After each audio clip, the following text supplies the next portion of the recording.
This is part one of a 3-part series of how to pass Tier 1 and Tier 2 selections. Part 1 will be covering the differences between Tier 1 and Tier 2 units, and also with a focus on how they do selections differently.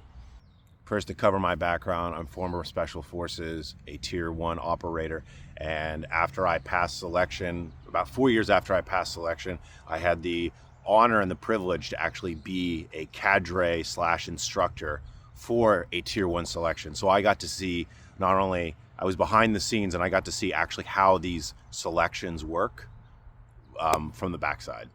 So first, what's the difference between Tier 1 and 2? So first of all, let's cover some colloquialisms. You're going to hear white soft versus black soft.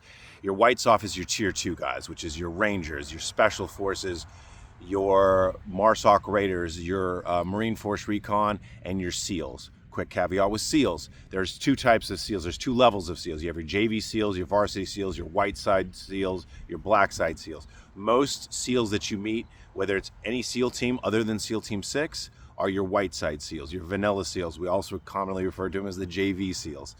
Your SEAL Team 6 is an entire another organization, about 5 times, if not larger, than any other actual SEAL team, because they have 3 to 4 times as many operators, and they have like 5 to 10 times more support staff. So that's the difference, all right? And your Tier 1 units, all right, your 3 main operational Tier 1 units, which are designed after organizational structures designed after the British SES. They have squadrons and they have troops, is your Delta Force, your DEVGRU or SEAL Team 6, and a not as well commonly known unit is known as the Intelligence Support Activity.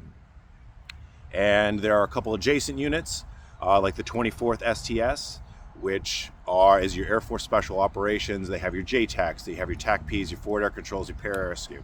So these guys they support not only Tier 2, but also Tier 1 elements. I've served along JTACs in both Tier 2 and Tier 1. And I love the AFSOC guys, they're amazing, but I'm not quite completely sure of how their selection process works and who they determine who gets to go to support Tier 2 elements versus Tier 1 elements.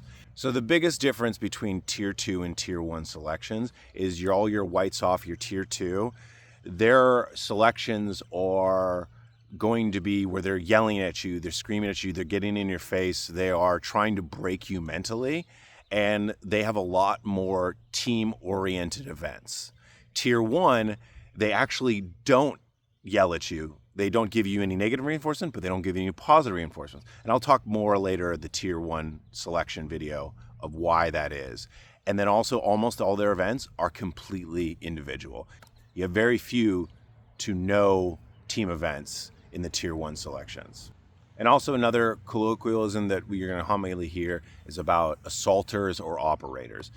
So when you go to one of these units, especially the Tier 1 units, you can either go to selection as a support personnel or as an operator, which also commonly known as, especially in SEAL Team 6 or Delta, are also known as assaulters.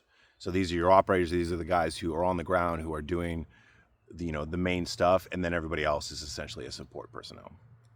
And then these 3 operational Tier 1 units, another colloquialism we use the task force colors, which we were using in the early 2000s, probably into the mid 2000s. Occasionally still use them when we're trying to determine who is who, because a lot of times we'll go into meetings with other Tier 1 elements and we're not in uniform. So as we're trying to figure out who is who, because these units commonly change their operational names, we'll be kind of figure out who is who, and then we'll be like, are you this color? Are you that color? So the 3 main colors for the 3 Tier 1 units, Delta Force is green, SEAL Team 6 is blue, and the activity is orange, or commonly known as TFO. So I hope this was educational. Tomorrow I will put out part 2 of how Tier 2 selections are generally run and what you need to know and what to do in order to help you pass a Tier 2 selection. And then part 3 will be about Tier 1 and the differences, how they do their selections and how they, the best ways and advice that I have to pass them as well. So hope this was informative. If you guys have any comments, complaints, questions, just leave a comment. And just remember, at the end of the day, this is my opinion, nothing more than that. So if you disagree with my opinion, I got nothing for you. All right, appreciate you guys.